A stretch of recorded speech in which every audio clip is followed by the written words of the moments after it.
Bueno, vamos a empezar el día de hoy. Una vez más, bienvenidos a la clase del curso de Crisis en la Teología Contemporánea 2.0. Estamos en el segundo trimestre de Crisis en la Teología Contemporánea. Y si no han visto todas las demás clases del primer trimestre, bueno, pues les invito a que lo hagan para poder ir comprendiendo todo el hilo de la clase y del aprendizaje. El día de hoy vamos a ir a la última clase de este módulo, de este trimestre de estudio, la clase número 6. Y como ustedes pueden ver, hoy vamos a cubrir la segunda parte de un tema que se titula el neoevangelicalismo.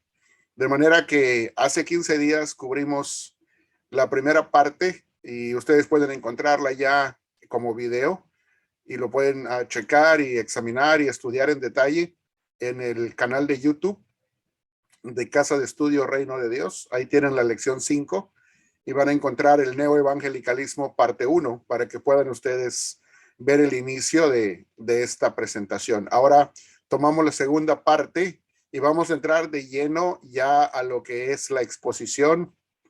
Y cuando hacemos eso, lo primero que quiero mencionar es que el día de hoy vamos a tocar unos puntos que básicamente son 4 y vamos a ver todo lo que es la historia del movimiento neoevangelicalismo y sus puntos básicos para que nos demos cuenta cuál es el enfoque de esta plataforma teológica. Si ustedes recuerdan, en todo el curso que estamos llevando ya hemos cubierto 5 plataformas, de manera que el día de hoy estamos concluyendo la número 6, el neoevangelicalismo. La palabra neo significa nuevo, de manera que también lo podríamos nombrar como nuevo evangelicalismo. Y este es un movimiento que surge en el siglo XX. Vamos a empezar con nuestra página, dice así: en un deseo de armonizar la ciencia con el pensamiento cristiano, surgió también un movimiento denominado neoevangelicalismo. O sea, si ustedes pueden ver, de lo que se trata aquí es un movimiento en donde los evangélicos tratan no de rechazar la ciencia, sino de encontrar la manera que la creencia evangélica pueda compaginar sin tener que diluir el mensaje bíblico, encontrar maneras en que pueda compaginar con el pensamiento de la ciencia o el estudio científico. Y cuando estamos hablando de la ciencia, me refiero a las ciencias tanto naturales como sociales, como tecnología, en fin, todo eso.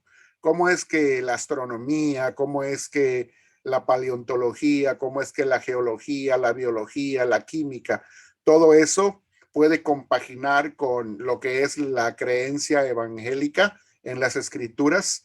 Y vuelvo a mencionar, sin tener que diluir el mensaje o la enseñanza bíblica. Entonces dice aquí, sus partidarios repudian lo anticuado de los fundamentalistas y de los evangélicos clásicos, aunque también atacan a los otros movimientos teológicos contemporáneos, como por ejemplo los neoortodoxos y los neoliberales. De manera que es un movimiento centrista, es un movimiento que ataca tanto el extremismo fundamentalista, como también el extremismo que va hacia la izquierda, que es el de los neoliberales y aún los neoortodoxos. Dice así: este movimiento intenta mantener su relación con el evangelismo clásico, con el evangelicalismo clásico, pero enfatiza al mismo tiempo su descontento con ciertas actitudes del pasado. O sea, que trata de mantener una relación de doctrina con el evangelismo clásico, pero hay ciertas actitudes que tenía tanto el fundamentalismo como también el evangelicalismo clásico que el nuevo movimiento repudia y que las considera que no son sanas, y más adelante vamos a ver cuáles son. Y dice aquí, además procura probar que la ciencia no es incompatible con la fe cristiana. De manera que acá tenemos eruditos, tenemos escolares que se dedican a estudiar de una manera muy profunda, no solamente la escritura, sino también las ciencias para que podamos tener una enseñanza que va de la mano tanto en lo doctrinal como en lo que es los máximos avances científicos. Dice punto número 1, historia y propósitos. Alrededor del año 1948 se originó en los Estados Unidos un nuevo movimiento llamado neoevangelicalismo. Entre sus fundadores había distinguidos líderes conservadores como Carl F. H. Henry, fundador y redactor de la respetable revista Christianity Today, que en castellano se llama Cristianismo Hoy. Y también se encuentra otro personaje, o se encontraba, que se llamaba Harold Ockenga, presidente en aquel entonces del Seminario Teológico Fuller. Y si no me equivoco, ese Seminario Teológico Fuller está en el sur de California. Creo que está allá en Pasadena, California. Y si me equivoco, pues cuando abran los micrófonos me corrigen, ¿verdad? Pero creo que ahí está. Según los que iniciaron el movimiento, querían perpetuar la ortodoxia histórica, pero con una doctrina purificada de elementos debilitadores que habían entrado poco a poco en el fundamentalismo clásico, tales como los siguientes. Vamos a ver cuáles son esos elementos debilitadores que habían entrado en el fundamentalismo. Letra A o inciso A. Un espíritu reaccionario negativo, combativo y separatista. O sea que el fundamentalismo y hasta cierto punto el evangelicalismo clásico habían reaccionado en contra de la izquierda, de los movimientos izquierdistas, no solamente de una manera negativa, sino de una manera combativa, o sea que siempre entraban en pleito con ellos, con los otros, con las otras plataformas teológicas, y tenían una actitud separatista, o sea, de apartarse y de retraerse nada más a los círculos fundamentalistas mismos. Letra B o inciso B. La negligencia ante la necesidad de erudición académica. Debo mencionar que cuando el fundamentalismo originalmente se inició, la mayoría de los que lo iniciaron eran eruditos bien académicos. Y todas estas cosas que estamos mencionando ahorita no existían en aquel entonces, en los inicios del fundamentalismo. Es hasta que el fundamentalismo fue avanzando cronológicamente conforme los años fueron pasando, que fueron apareciendo estas degradaciones, por así decirlo, y es por eso que el movimiento del neoevangelicalismo vino a depurar el movimiento conservador. Entonces, por eso dice aquí la negligencia ante la necesidad de erudición académica. Llega un momento en el fundamentalismo ya no se preocupaba por la erudición, sino nada más por un credo básico y un evangelismo básico. Letra C. Dice, el estar totalmente en contra de organizaciones religiosas no conservadoras. O sea que los neoevangélicos lo que miraban era que era necesario no solamente estar en contra doctrinalmente, pero era necesario poder mantener una vía de diálogo y de conversación aún con aquellos que no eran conservadores, porque los neoevangélicos creían que era importante poder mantener líneas de comunicación abiertas y pacíficas con todo mundo, con todas las personas, y que en cierta manera a su debido tiempo ellos pudieran también influir en los que eran liberales. Por eso es que lo miraban de esa manera. Letra D.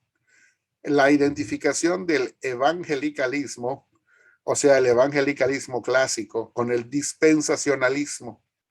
O sea que llega un momento en que, aunque no es lo mismo el ser evangélico que el ser dispensacionalista, llega un momento en la práctica evangélica clásica que ser dispensacionalista era casi equivalente a ser evangélico. Y realmente se hacía énfasis en esa equivalencia.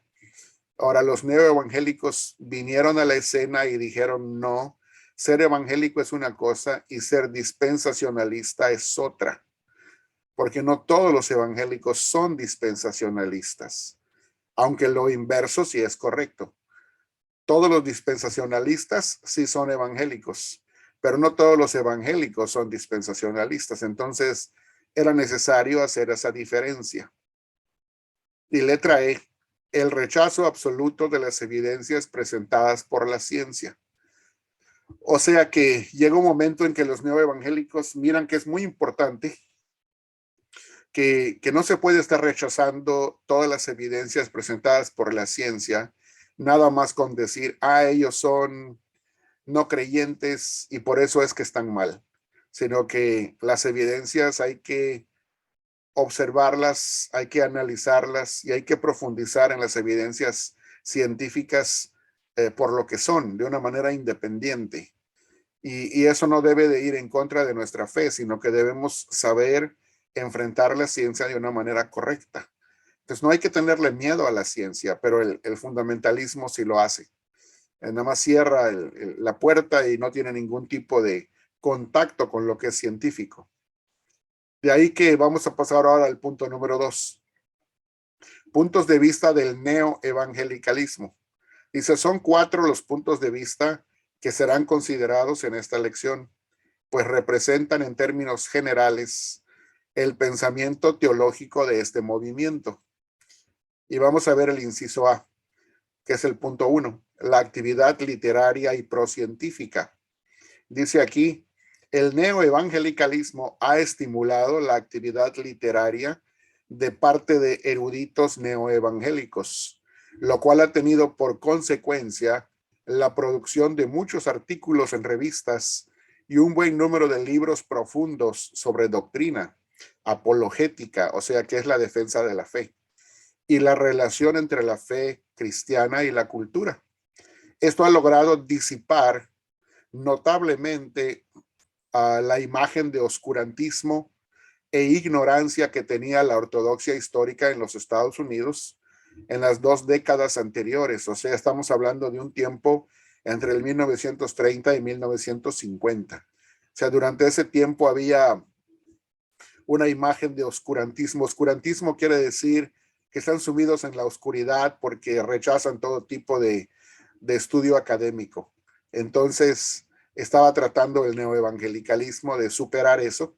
Y dice aquí, y llegaron al surgimiento del neoevangelicalismo.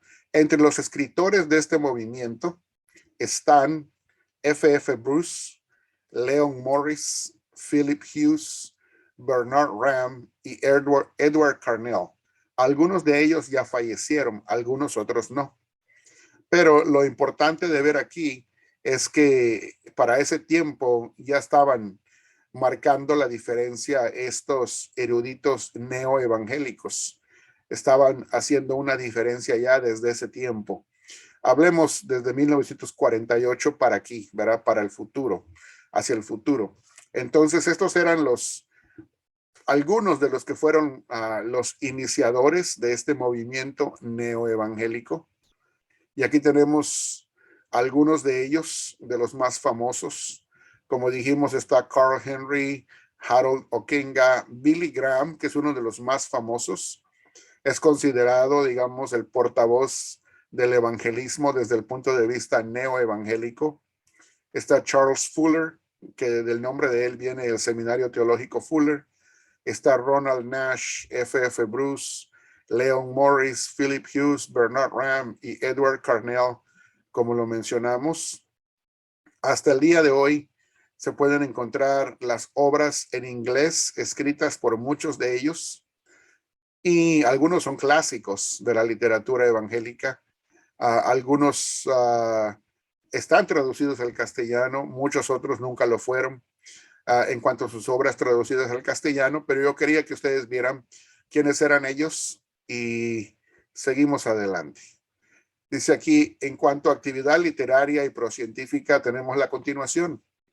Dice, en su deseo de profundizar el mensaje dentro de un marco intelectual y cultural, el movimiento hace un llamamiento a la formulación de un mensaje cristiano que no trate de resolver todos los problemas sociales, afirmando simplemente que la respuesta es únicamente la salvación, sino también una búsqueda de principios cristianos que se apliquen a la economía, a la sociología y a las ciencias naturales, y una actitud más constructiva hacia la ciencia y la filosofía, y también el estímulo a la defensa académica del cristianismo.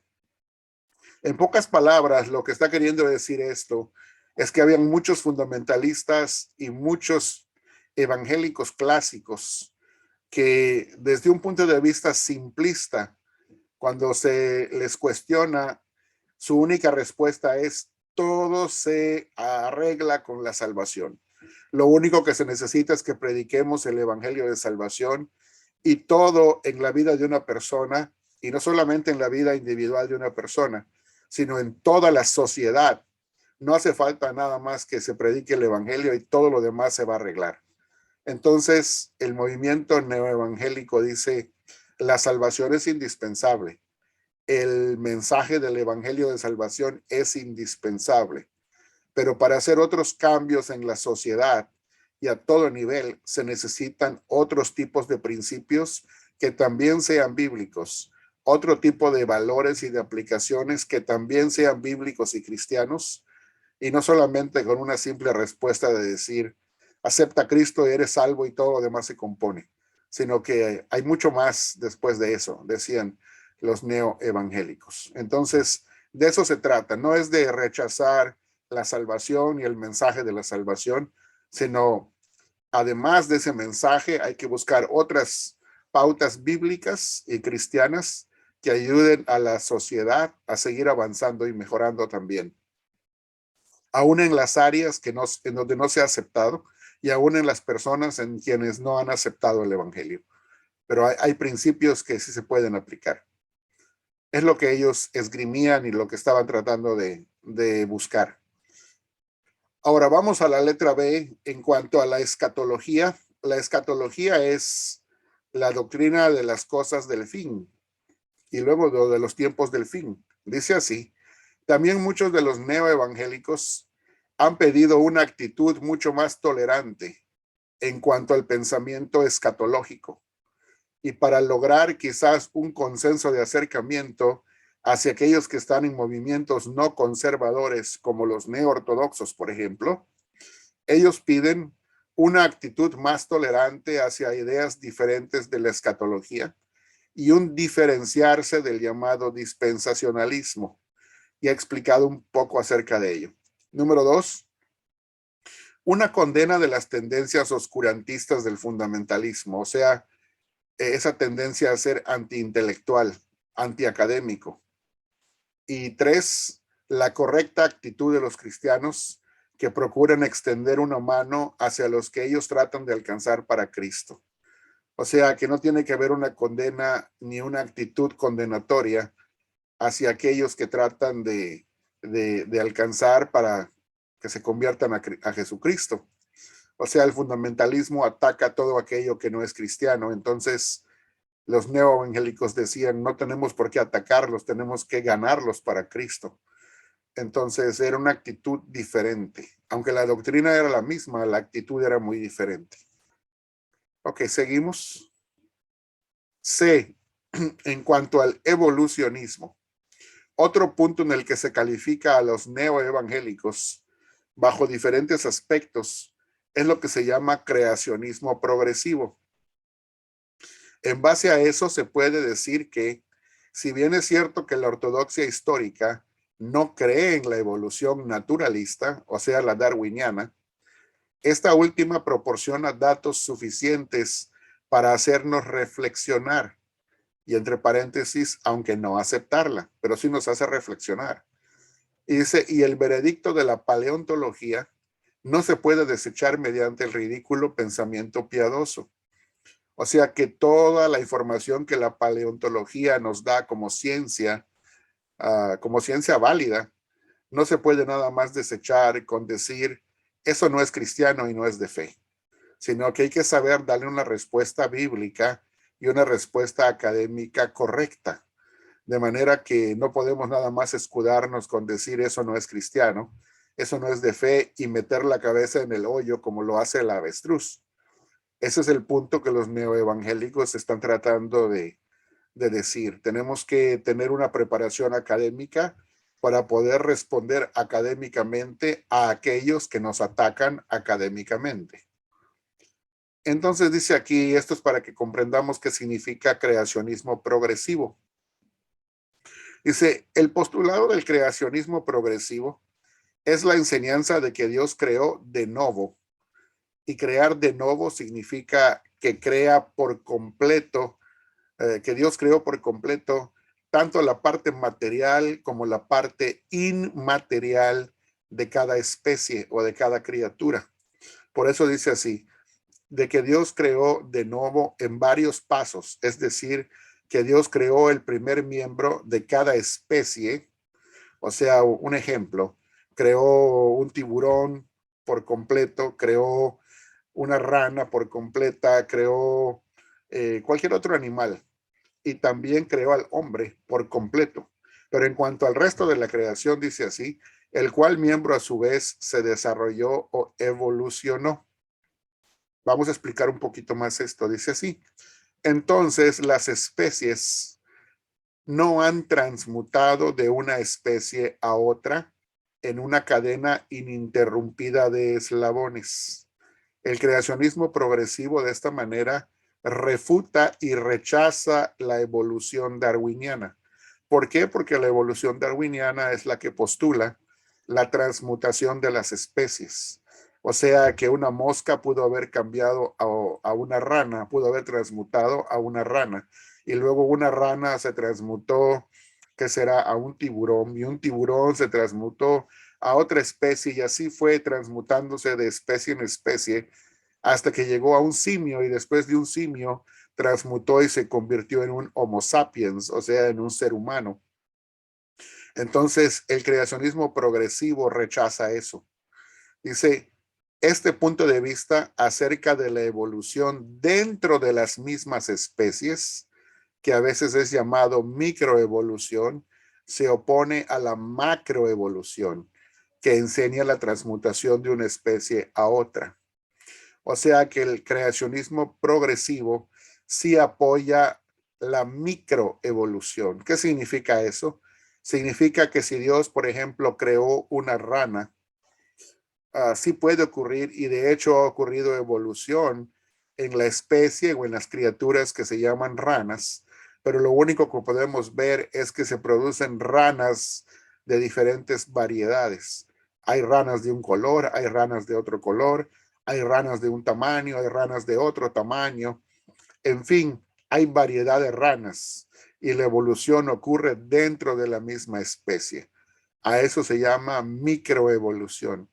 Pero el creacionismo progresivo se opone y denuncia la macroevolución, que es lo que popularmente conocemos como la evolución de Darwin, que es la que enseña la transmutación de una especie a otra. Entonces, cuando hablamos de creacionismo progresivo o microevolución, por favor, no la confundamos con la teoría de Darwin, que es otra cosa diferente, o sea, la macroevolución.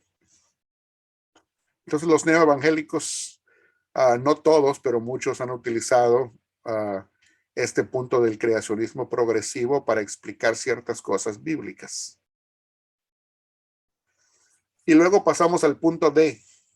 Estamos mirando primeramente cuáles son los 4 puntos básicos en los cuales se han enfocado los neoevangélicos. No que sean los únicos, pero son los 4 básicos. Y dice así en cuanto a la inerrancia de las escrituras.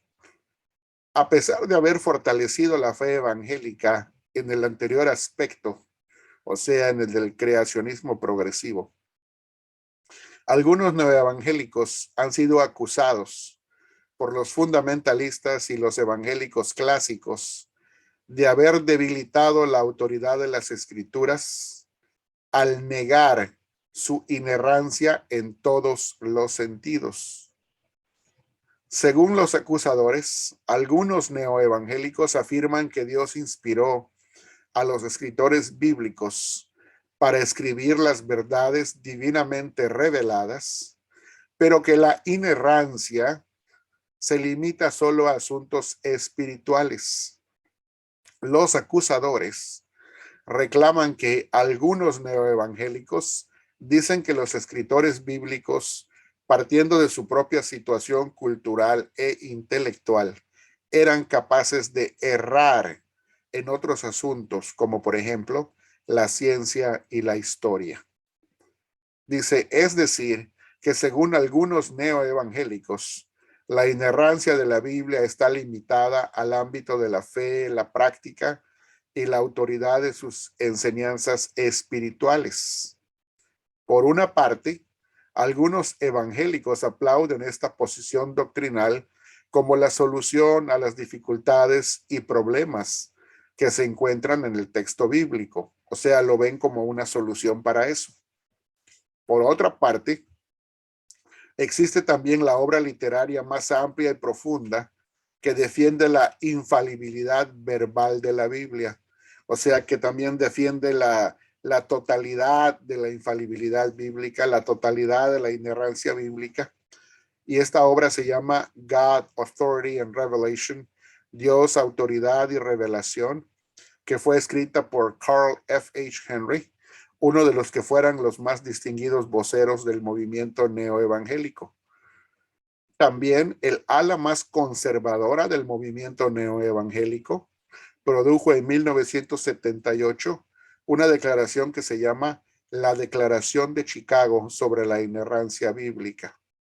O sea que lo que estamos tratando de decir aquí es que aunque hay algunos neoevangélicos que creen en una inerrancia limitada, la mayoría de los neoevangélicos creen en una inerrancia total. ¿Ok? Los que creen en la inerrancia total produjeron en 1978, que ya es recientemente, la Declaración de Chicago sobre la inerrancia bíblica. Y dice aquí, algunos firmantes de la Declaración de Chicago sobre la inerrancia bíblica. Tenemos a James Boyce, Norman Geisler, Kenneth Cancer, John Montgomery, Roger Nicole, J.I. Packer, R.C. Sproul, Earl Redmacher, Francis Schaeffer y John Wenham. Tenemos varios ahí de los que son muy conocidos, algunos de ellos. Algunos tienen también obras traducidas al castellano, otros no, pero estos son de los más famosos, algunos de los más famosos que fueron de los firmantes de esta declaración sobre la inerrancia total de las escrituras. O sea que la mayoría se adhiere a la infalibilidad y a la inerrancia completa, plenaria y verbal de las escrituras en todos los sentidos. Y solo una minoría del movimiento neoevangélico creen en una inerrancia limitada. Es decir, cuando se cree en una inerrancia limitada, significa que se adhieren a una inerrancia limitada a los aspectos de salvación en cuanto a fe y práctica y vida cristiana, pero es limitada porque no se está refiriendo a la ciencia ni a la historia. Ahora los otros, los plenarios, creen en todo sentido. Bueno, seguimos. Y aquí vamos a la primera pregunta, ya que hemos cubierto los 4 puntos básicos del neoevangelicalismo.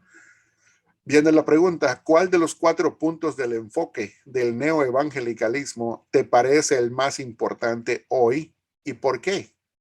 Y nada más para recordar, el primero, la actividad literaria y procientífica de los eruditos.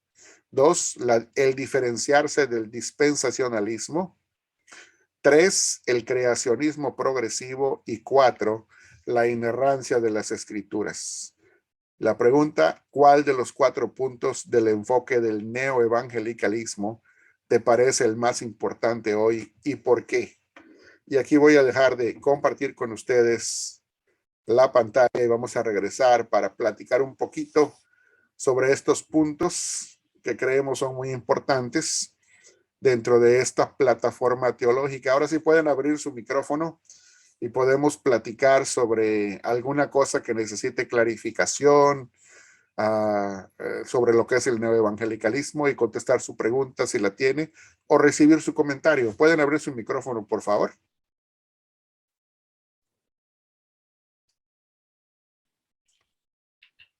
¿Alguna pregunta o comentario? Sí, Amos. Adelante, Amos. Bueno, saludos y gracias, Ben, por esta clase. No sé si se oye bien. Perfecto, adelante. Como cargo puesto aquí esto, no sé si se oye bien, pero bueno. Se oye muy bien. Okay. Bueno, yo creo que todos los aportes que se llevaron a cabo son una reacción precisamente de a dónde estaba llegando el evangelicalismo, ¿sí? Porque si bien el evangelicalismo estaba cayendo en ese sentir separatista, donde todo era ya espiritualizado y por lo tanto lo importante ya no era el prepararse, porque recordemos que todo esto no nace en el vacío, sino que la escatología, sobre todo la dispensacionalista, es la que enfatizaba el inminente retorno del Señor y por lo tanto, si había algo que hacer importante, era santificarse, ¿sí?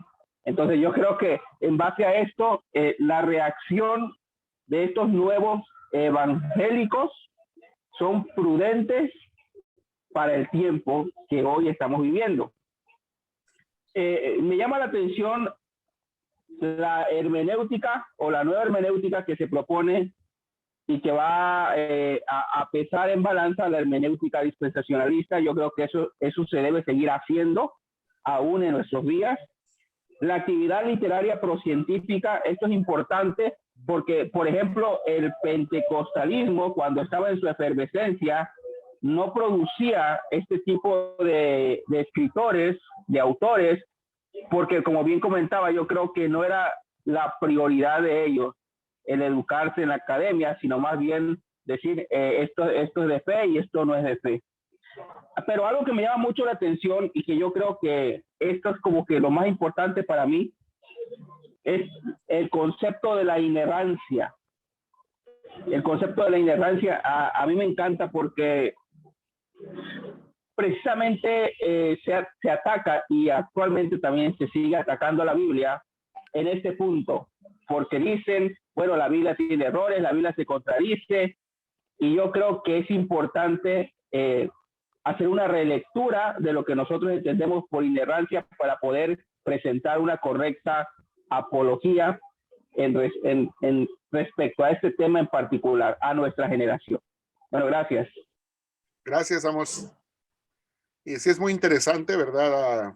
En todo lo que has dicho. Y creo que es muy importante que una de las cosas que tenemos que saber enfocar más que todo son dos cosas. La primera cosa que quiero mencionar es que una de las cosas que le han achacado, si podemos utilizar esa palabra, o que han criticado a los neoevangélicos, y estamos hablando de que el ser neoevangélico en este punto de vista es que el estar metido en la academia, en la erudición y en el estudio, eso no significa y no implica que ellos crean en un cristianismo seco, donde no hay fe o donde no hay fervor o donde no hay experiencia en las cosas de Dios. ¿Sí me doy a entender? El problema es que el fundamentalismo es lo que enfatiza todas esas partes. La fe, la experiencia, el fervor a Dios, la dedicación, y eso es muy importante. El neoevangélico lo que está tratando de decir no es rechacemos eso y ahora vayámonos al estudio y a la academia. No me vayan a malentender ni vayan a malentender el punto neoevangélico. El punto del neoevangélico es todo eso que hemos mencionado de primero, la fe, la experiencia, el fervor, todo eso, la dedicación, el compromiso, como decíamos, la santidad, en fin, todo eso es bello y es precioso, pero no nos podemos quedar nada más ahí. Porque a la hora cuando el cristianismo es atacado por los académicos, que pueden ser ateos o no ateos, pero cuando vienen con un punto de vista académico, científico, bien elaborado y atacan el cristianismo, Si uno no está preparado, entonces el que sale mal es nuestra fe. El que sale mal es el cristianismo a los ojos de la gente. ¿Sí me deben entender? Entonces los neoevangélicos están diciendo, así como hay almas sencillas que no necesitan más que su fe y la dedicación al Señor y que eso es bello a los ojos de Él, también hay personas que el Señor les hace el llamado y que se necesita que estudien en la academia para poder defender académicamente el cristianismo. Entonces no estamos hablando de una cosa o de la otra, sino de ambas. ¿Sí me doy a entender? Eso es muy importante de entender. Porque a veces el neoevangélico lo critican y le dicen, no, es que tú nada más andas en una torre de marfil en tus estudios con tus libros. Y lo critican de esa manera como queriendo decir, para ti no es importante el fervor, para ti no es importante el orar, para ti no es importante la fe. No, claro que es importante todo eso.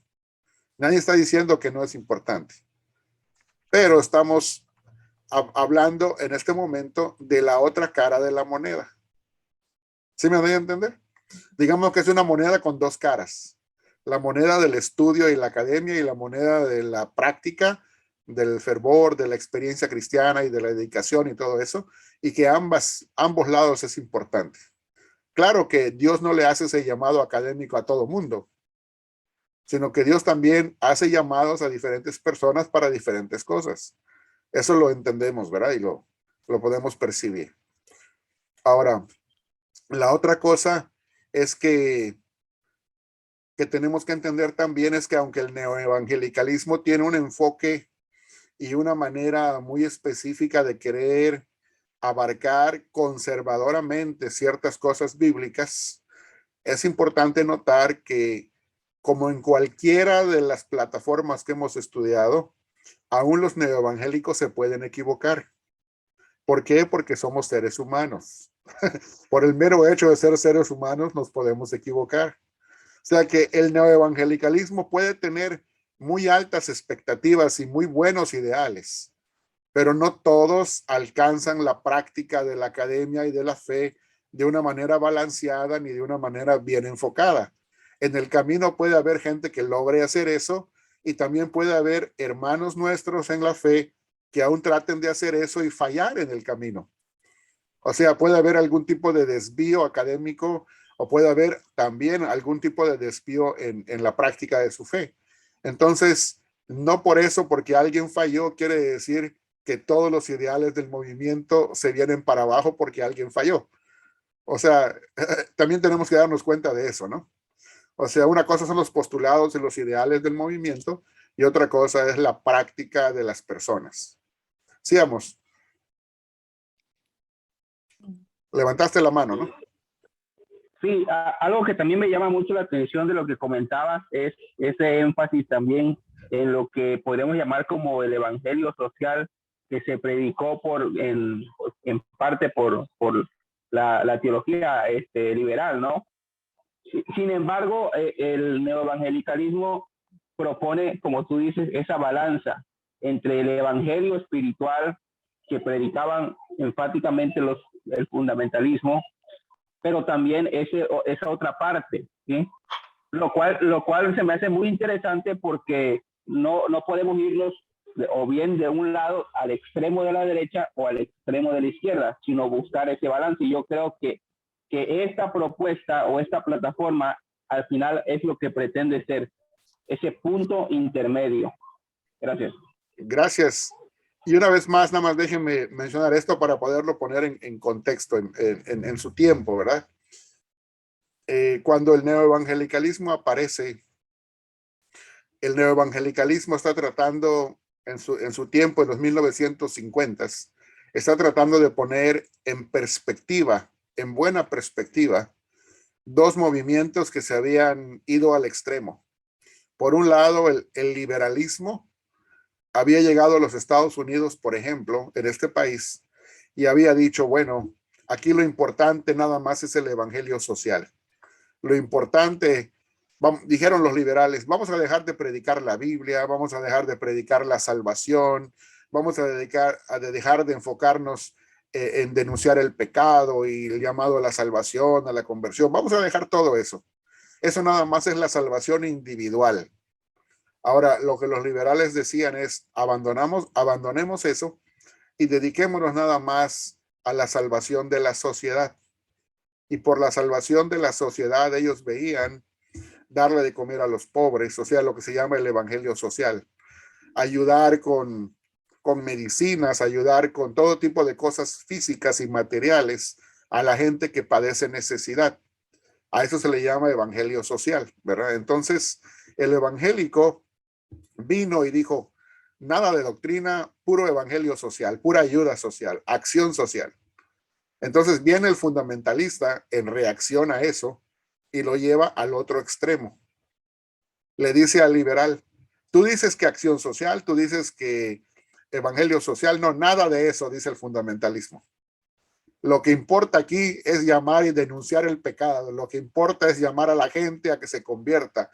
Lo que importa nada más es el evangelio de la salvación.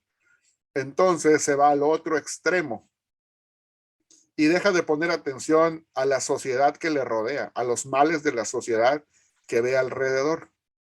Y se va por un evangelismo individualista y nada más en un sentido espiritual. El neoevangélico lo que trata de decir es, ambas cosas tienen su lugar. Tanto el fundamentalista tiene la realidad en cuanto a que la gente necesita ser convertida, necesita que se le denuncie su pecado, necesita creer en Jesucristo y ser salva, como también la sociedad tiene muchos males en los cuales la iglesia necesita poner un ojo, en los cuales la iglesia tiene que tomar medida, tiene que tomar acción en ayudar al pobre, en darle una cobija al que no tiene con qué cubrirse, el darle alimento si puede, en fin. ¿Sí me doy a entender? Entonces, el neoevangélico trata de traer en balanza ambas cosas y decir ni por un lado ni por el otro, sino por ambos lados tenemos que ir. ¿Ok? Un balance. Uh-huh.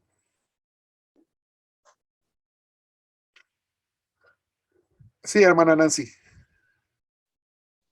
Yo solamente quería hacer un comentario de algo que creo que no sé si todos los que estamos aquí en esta generación vivimos, pero por ejemplo en los años 70, que fue cuando el Evangelio llegó al lugar donde mis padres conocieron del Señor, básicamente ahora estoy mirando que lo que les enseñaron a ellos era ese evangelismo clásico, ¿verdad? Enfócate en todo en lo espiritual y no te preocupes tanto de lo social o de lo material, porque al fin y al cabo el Señor Jesús viene pronto.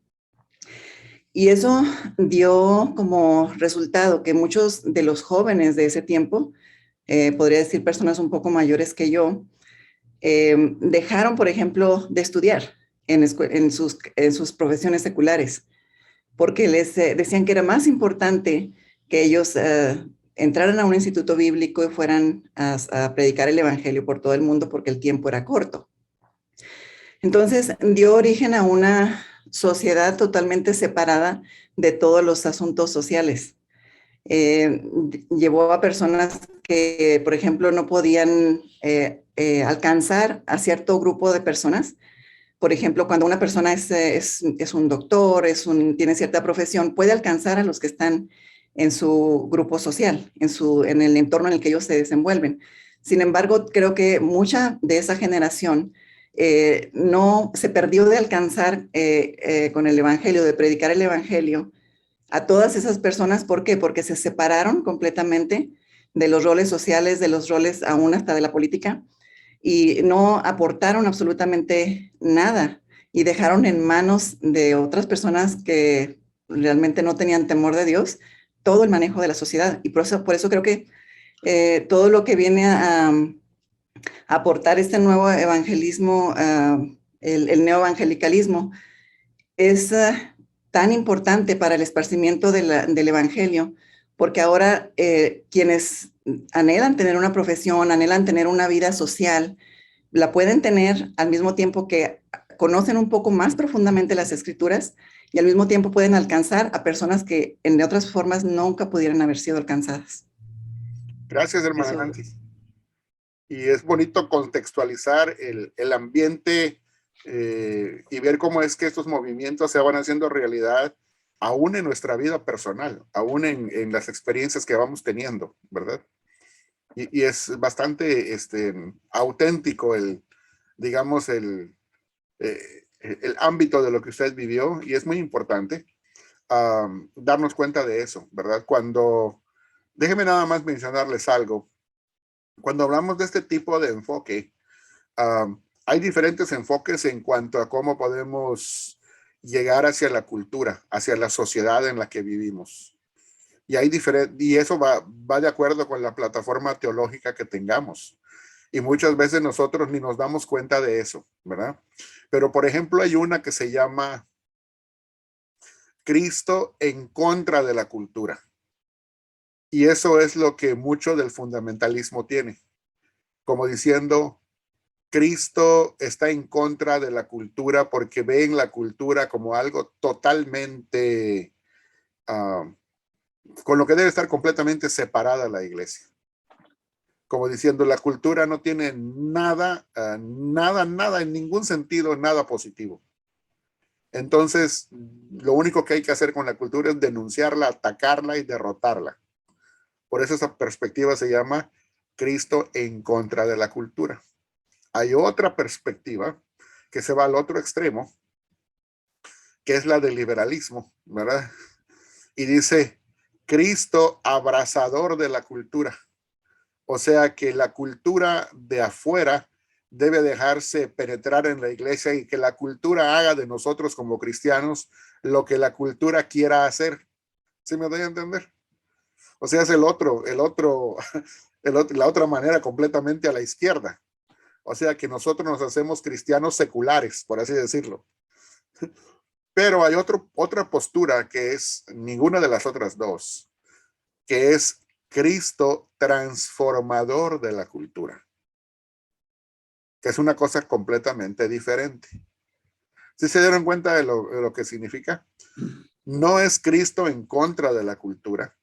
Si hacemos eso, lo único que vamos a hacer es como aquel evangélico que sale con su Biblia y empieza a ametrallar a toda gente, empieza a disparar su metralleta contra toda gente que simple y sencillamente no esté de acuerdo con él o con ella, y que denuncia todo y empieza a echar demonios y empieza a hacer de todo tipo de cosas porque está en contra de la cultura, de la gente a la que quiere alcanzar, en todo sentido y en todo ámbito. No hay nada rescatable, ni nada bueno, ni nada positivo, ni en lo más mínimo. Luego se va al otro extremo y dice, no, pues la cultura es buenísima, la cultura todo es bueno, de manera que la iglesia debe dejarse influir por la cultura y dejarse arrasar por la cultura, de manera que practiquemos todo lo que la cultura nos enseña y dejémoslo entrar a la iglesia. Pero eso es otro extremo, que tampoco es el bíblico y tampoco es el saludable. Pero este otro, Cristo el transformador de la cultura, quiere decir que Cristo transforma la cultura a la cual quiere llegar, a la cual quiere alcanzar. Y no lo hace atacándola, sino lo hace abrazándola, pero con amor. No en el sentido de adoptar lo que la cultura tiene, sino abrazándola para que Cristo impacte esa cultura y transforme esa cultura. Porque al final de cuentas no somos nosotros la que debemos abrazarla, sino Cristo debe abrazar esa cultura con sus brazos de amor. Pero la pregunta es, ¿quién puede hacer cambiar a Cristo? ¿Creen que ustedes que la cultura puede hacer cambiar a Cristo? ¿O va a ser al revés? ¿O Cristo puede hacer cambiar la cultura, transformarla? Entonces, debemos saber interpretar esas tendencias y esos enfoques. Ahorita nada más quise mencionar eso de paso, ¿verdad? Otro día nos profundizaremos en este tema, pero que es un tema fascinante también, ¿no? Pero lo vamos a dejar hasta allá por este momento. ¿Alguna pregunta o comentario sobre lo que hemos visto hasta ahorita? ¿Vamos bien? Sí, ok. ¿Todo claro? Ok, vamos entonces a continuar y déjenme proyectar otra vez porque tenemos más clase.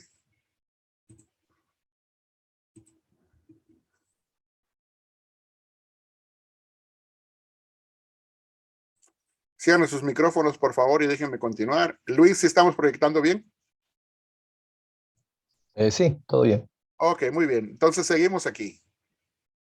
Vamos a ver aquí la evaluación por Carlos Jiménez. Carlos Jiménez es un teólogo. Hemos estado utilizando bastante de su material, de su libro, Crisis en la Teología Contemporánea, de Editorial Vida.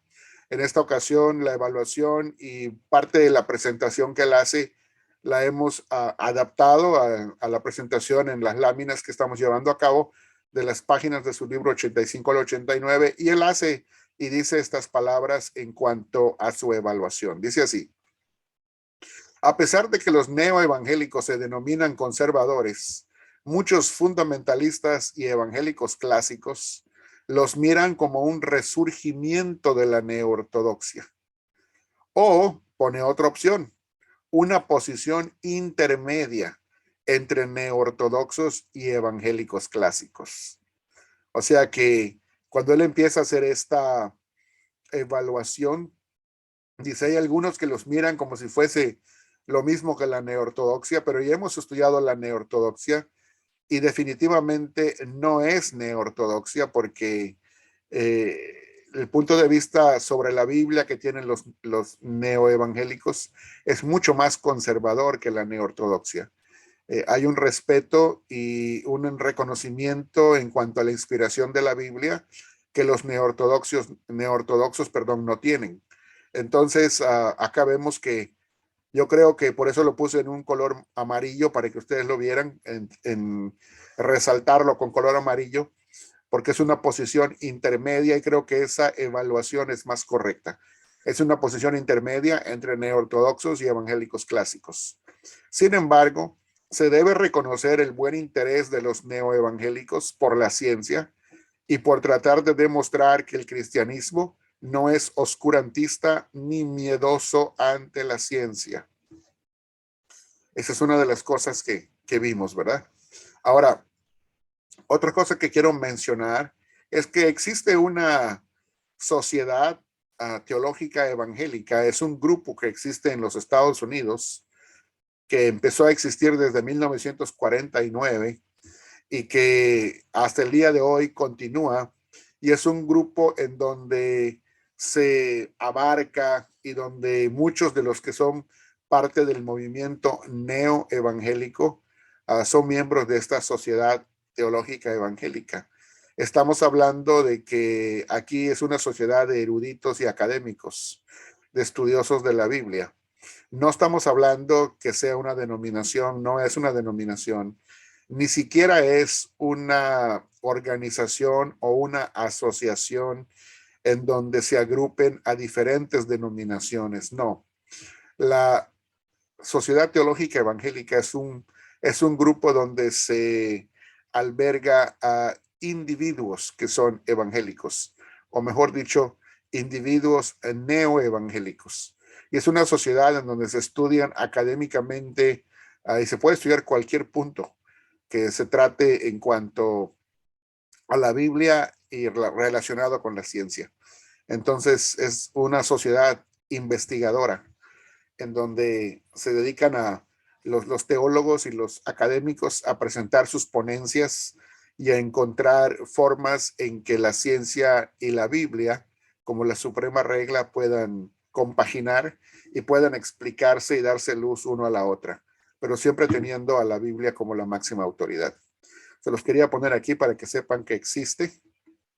Y ahora sí ya hemos concluido en cuanto a lo que son el cuadro de plataformas. Originalmente, cuando iniciábamos el curso, iniciamos con 4. Conforme fuimos avanzando, agregamos una más y ahora estamos terminando con 6 plataformas teológicas, y hasta aquí lo vamos a dejar en cuanto a la cantidad de plataformas.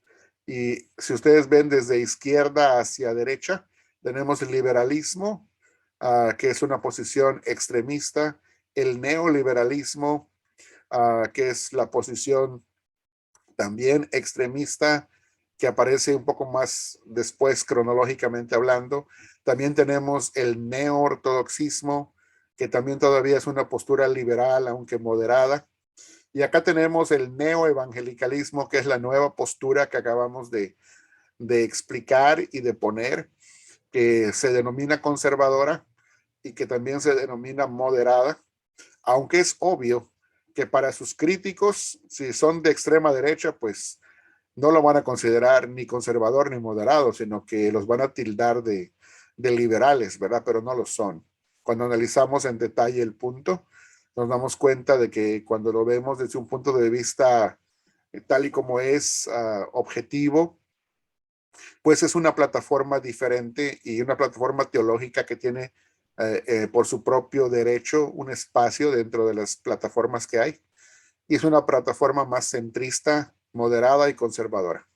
Luego tenemos el evangelicalismo yendo hacia la derecha en color azul, que es un punto de vista moderado también, pero es conservador y es el punto de vista clásico. Y luego tenemos el punto de vista fundamentalista, que es extremista y está en la extrema derecha, que también tiene dentro del cristianismo su faceta y su plataforma, ¿verdad? Que es mucho más cerrada, estricta, inflexible, antiacadémica, en fin. Hay muchas actitudes y muchas cosas que tiene el fundamentalismo, aunque son conservadores en doctrina, pero el enfoque de su plataforma es muy diferente al neoevangelicalismo. Así que el punto al que me quería referir, lo vuelvo a repetir como lo he hecho en otra clase. Hoy día tenemos diferentes institutos académicos que se presentan como institutos de ciencias bíblicas que vienen atacando el fundamentalismo, y al atacar el fundamentalismo uno puede darse cuenta que tienen razón en cuanto a su ataque, pero el problema está en que ellos se presentan como atacadores del fundamentalismo y se presentan como la única otra opción, como que si no hubieran otras 5 plataformas, sino que como que hubieran nada más 2, el fundamentalismo y ellos, los de esos institutos académicos.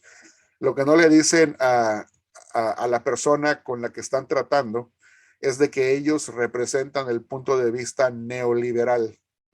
Sí, el que está uno menos que el liberalismo extremista, ¿verdad? Es un punto de vista neoliberal que también es extremista y nada más que no se presentan con esa etiqueta, ¿verdad?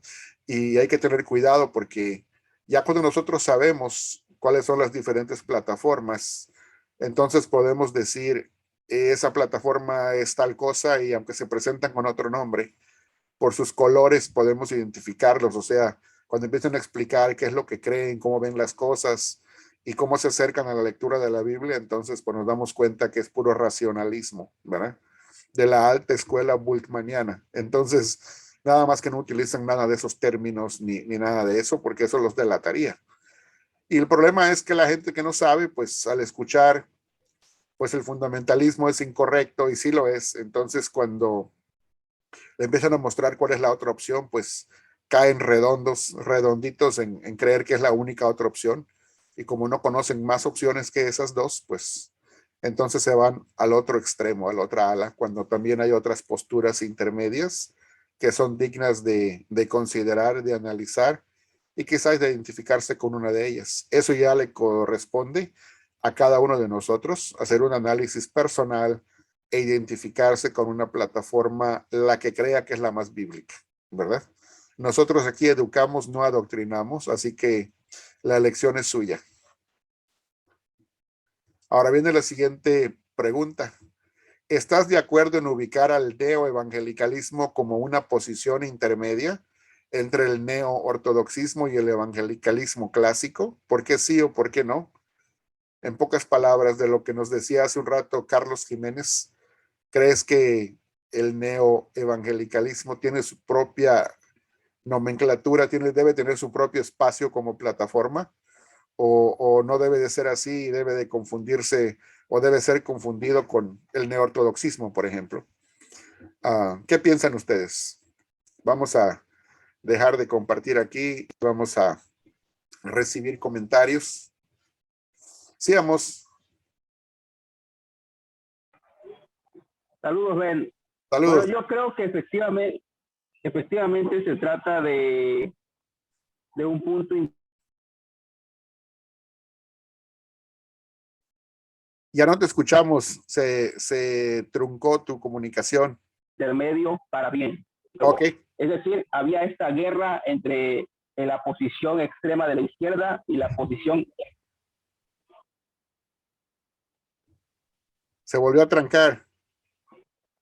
Ahora sí. Es que, bueno, es que mi internet anda fallando, pero No hay problema, si se sigue. oye bien, Ahora sí. continúo. Sí, bueno, yo lo que comentaba es que para mí sí es un punto intermedio, pero para bien, porque parte del diálogo. Es decir, cuando se estaba esta guerra, esta riña entre la posición extrema de la derecha y la posición extrema de la izquierda, los liberales atacando a los fundamentalistas atacando a los liberales, o la neortodoxia. Entonces, el neoevangelicalismo aparece precisamente en esta posición de diálogo, ya no de separatista, sino de diálogo. En este sentido, un diálogo quizás no sea la palabra correcta o pertinente, ecuménico, pero sí un diálogo abierto a la ciencia, abierto a las otras formas de interpretar o de entender la Biblia, porque al final el no aceptar la hermenéutica dispensacionalista no es solamente para atacar, sino para corregir y presentar una nueva hermenéutica. Y esa nueva hermenéutica pues se ve expresada en la inerrancia y se ve expresada ahora en la escatología, como lo entiende el neoevangelicalismo. Por lo tanto, yo creo que sí es un punto intermedio y es para bien. Gracias. Gracias, Amos. ¿Alguien más tiene alguna idea, opinión sobre la pregunta que hicimos? Pueden abrir su micrófono y compartir con plena libertad y con confianza.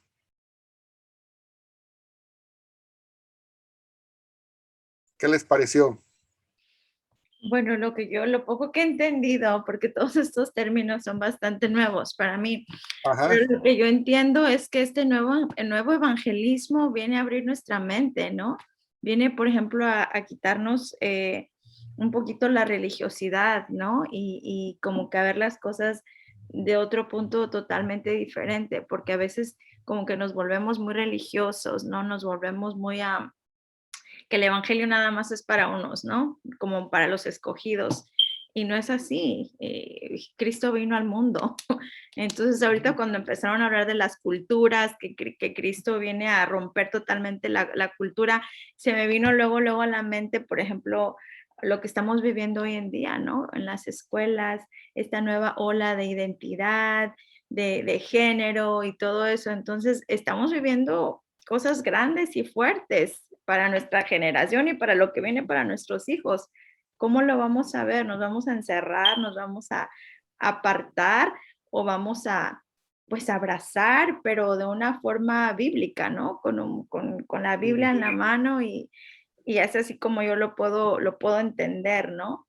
De no tanto asustarnos ni apartarnos del mundo, sino que tratar pues de que Jesús haga la obra, ¿no? En cada persona, porque al final del día Él es el que cambia corazones, ¿no? Así es. Ahora, déjeme utilizar este ejemplo que, si me permite, mi hermana, este ejemplo que acaba de mencionar, creo que es una buena, digamos, un buen trampolín, creo que es la palabra, para poder hacer uso de este ejemplo. Hace un rato hablábamos precisamente de cómo Cristo impacta la cultura y por ejemplo, la ideología de género que acabo de mencionar, ya para hablar de algo bien relevante para nuestros días y que lo tenemos en nuestra casa ya en cuanto a el ataque que, digamos, las escuelas y el sistema escolar hace en contra de nuestros propios hijos. Bueno, perdón, un paréntesis. Sí. Hoy estaba viendo las noticias y en el pasaporte americano ya tienes tú el derecho de escoger, no eres hombre, no eres mujer, sino X. O sea, en tu pasaporte. Imagínense, ¿no? Entonces, Estamos viviéndolo. sí, entonces el ejemplo es más que bueno en este sentido. Cuando nosotros decimos Cristo en contra de la cultura, entonces la iglesia hace un ataque en contra de la ideología de género, pero no solamente es un ataque en contra de la ideología de género, sino en contra de las personas que también pueden o no identificarse con esa ideología de género. Puede ser que no abracen esa ideología, pero quieren mantenerse al margen, o puede ser que no abracen esa ideología en cuanto a práctica, pero están de acuerdo con sus conceptos. En fin, el caso es que cuando nosotros tenemos un punto de vista Cristo en contra de la cultura, nos dejamos ir con todo. O sea, como seres que predican un mensaje espiritual y atacamos a la gente a diestra y siniestra sin importarnos quién pueda caer en el medio. ¿Sí me doy a entender?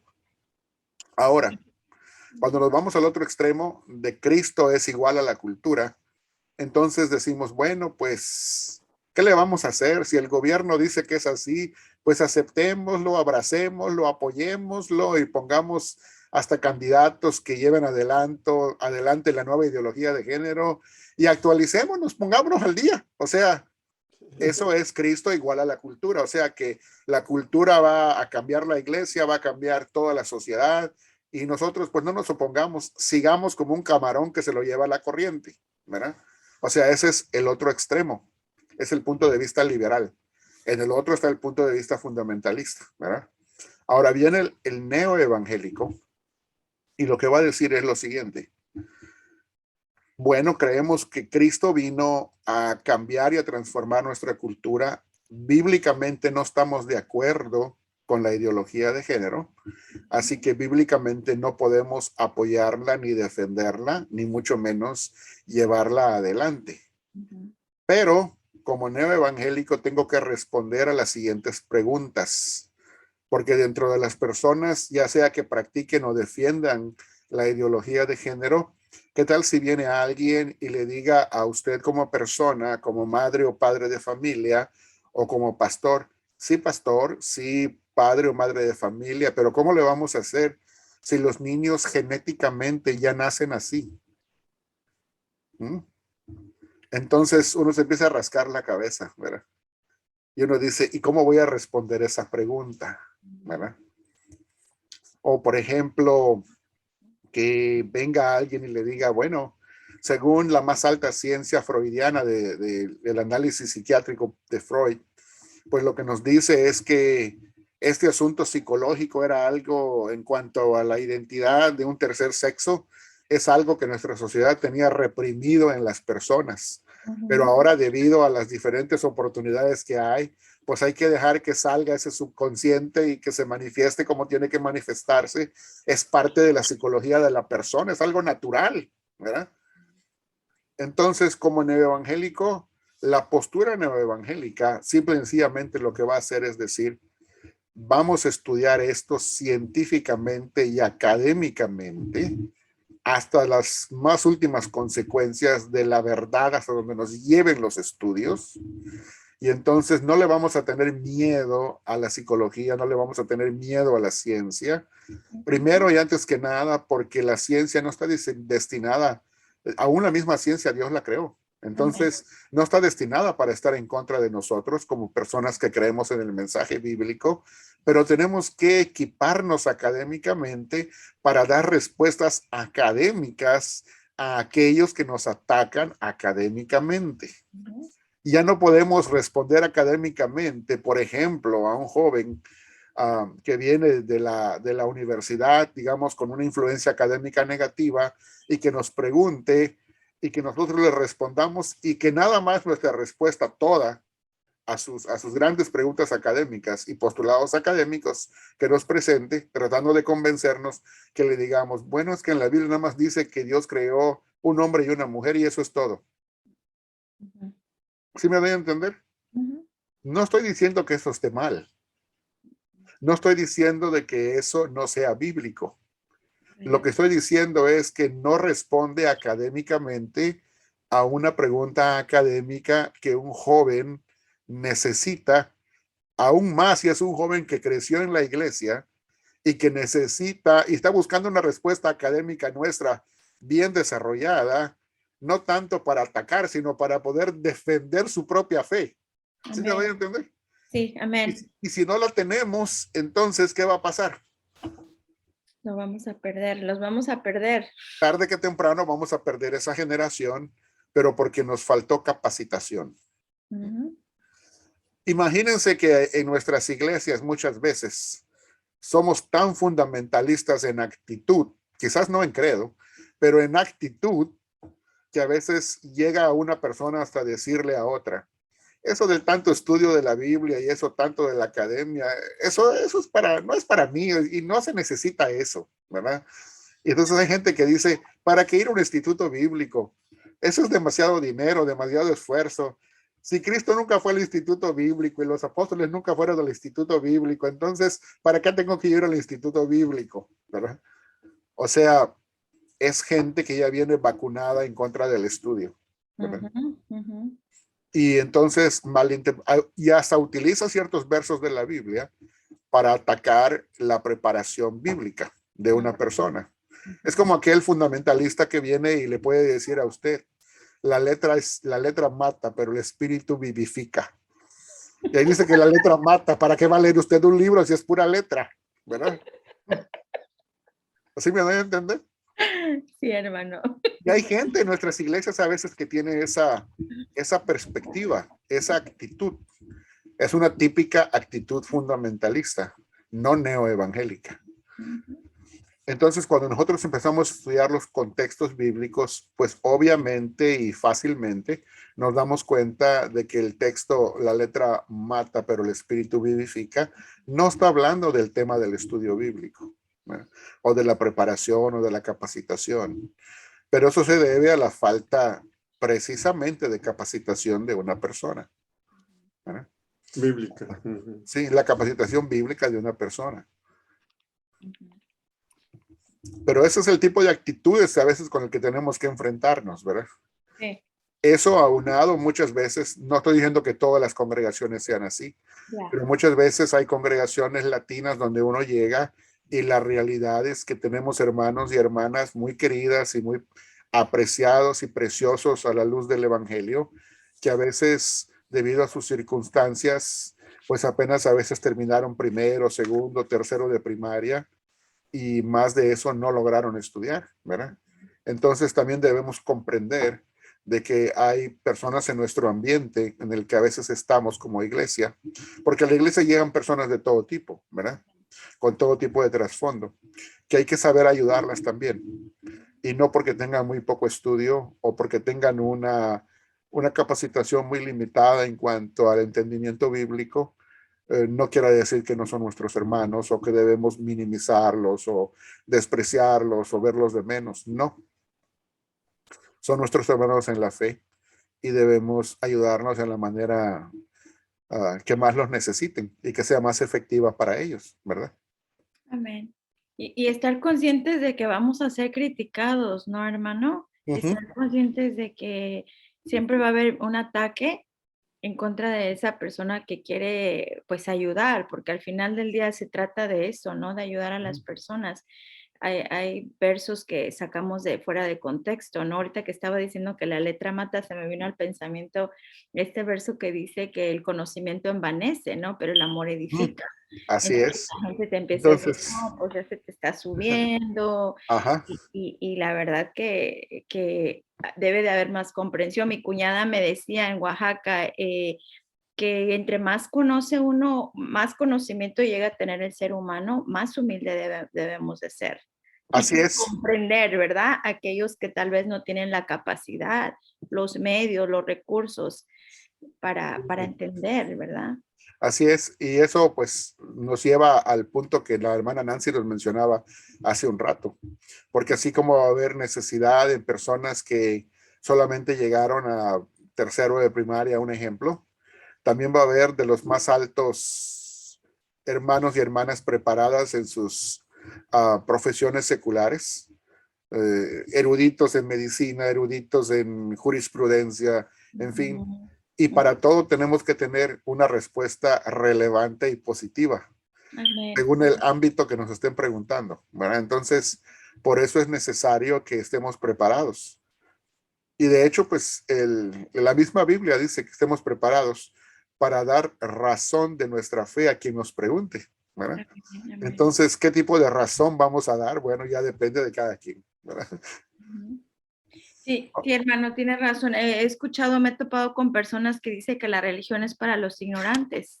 Así directo, ¿verdad? Me lo han dicho.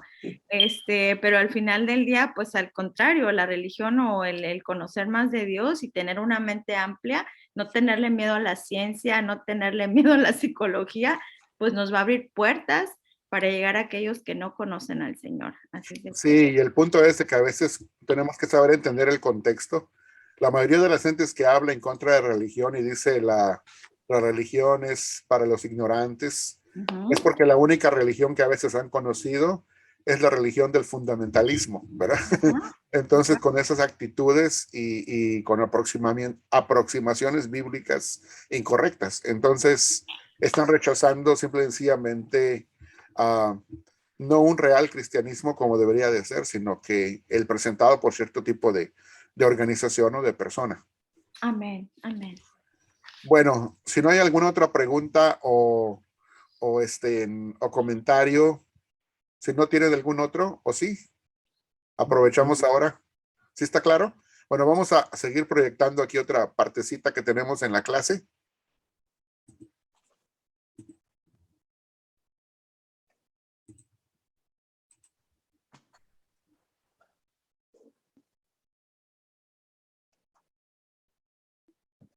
Y vamos a ver ahora algunas definiciones de lo que es inerrabilidad o inerrancia e infalibilidad. Les voy a agradecer que cierren su micrófono para que no haya interferencia. Gracias.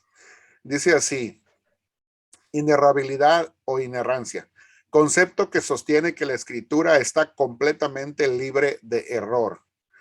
Generalmente los teólogos que usan el término están de acuerdo con que la inerrabilidad por lo menos se refiere a la naturaleza fiel y autoritativa de la escritura, como la palabra de Dios, la cual le informa a la humanidad de la necesidad y del camino a la salvación. Algunos teólogos, sin embargo, afirman que la Biblia también es totalmente exacta en todo lo que enseña acerca de otros temas como la ciencia y la historia. Aquí tenemos esta definición y luego tenemos otra definición que es infalibilidad y dice lo siguiente: característica de ser incapaz de dejar de cumplir con un determinado propósito. En la teología protestante, la infalibilidad está generalmente asociada con la escritura y en este caso la Biblia no dejará de cumplir con su propósito final. ¿Y cuál es? Acá nos lo dice: de revelar a Dios y el camino a la salvación para los seres humanos. De manera que inerrancia o inerrabilidad se refiere a que la Biblia no contiene error. Y en la segunda parte, en la infalibilidad, quiere decir que es incapaz de errar en cuanto a su propósito. Y acá dice que su propósito es revelar a Dios y el camino a la salvación para los seres humanos.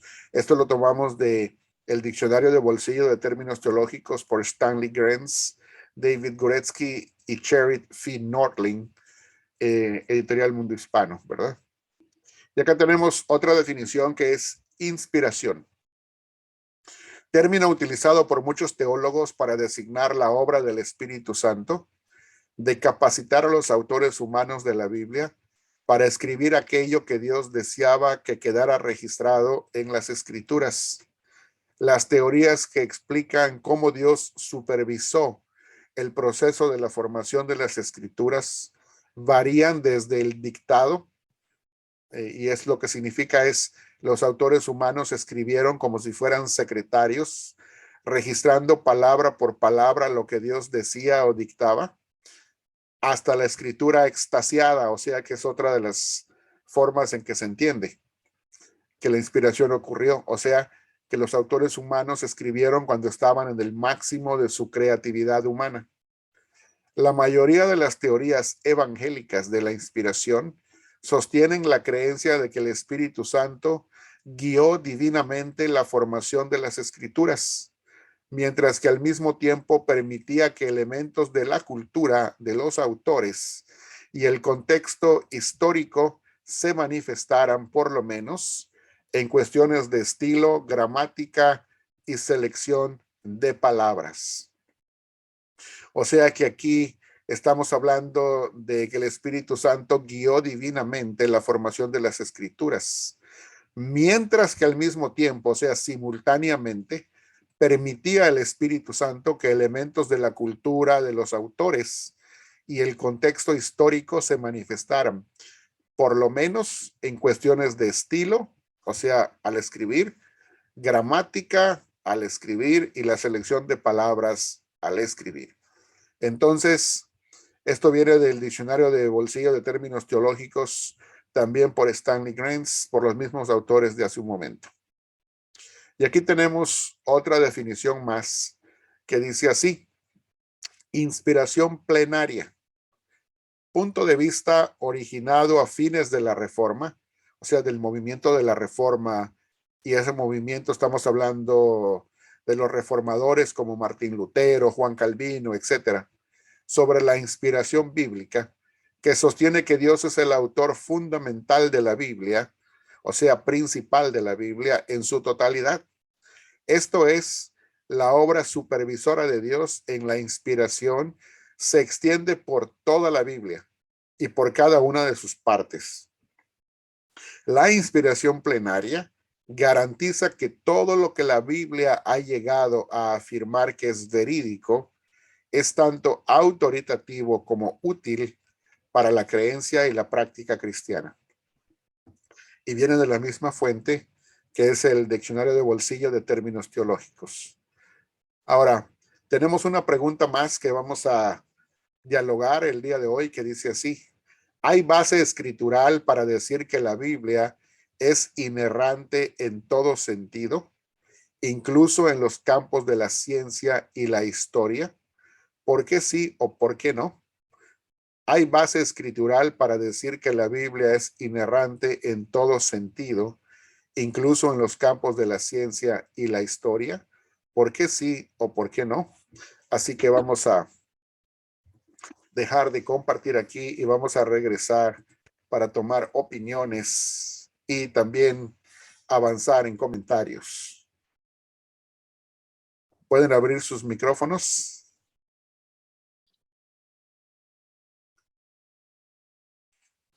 ¿Qué piensan de la pregunta?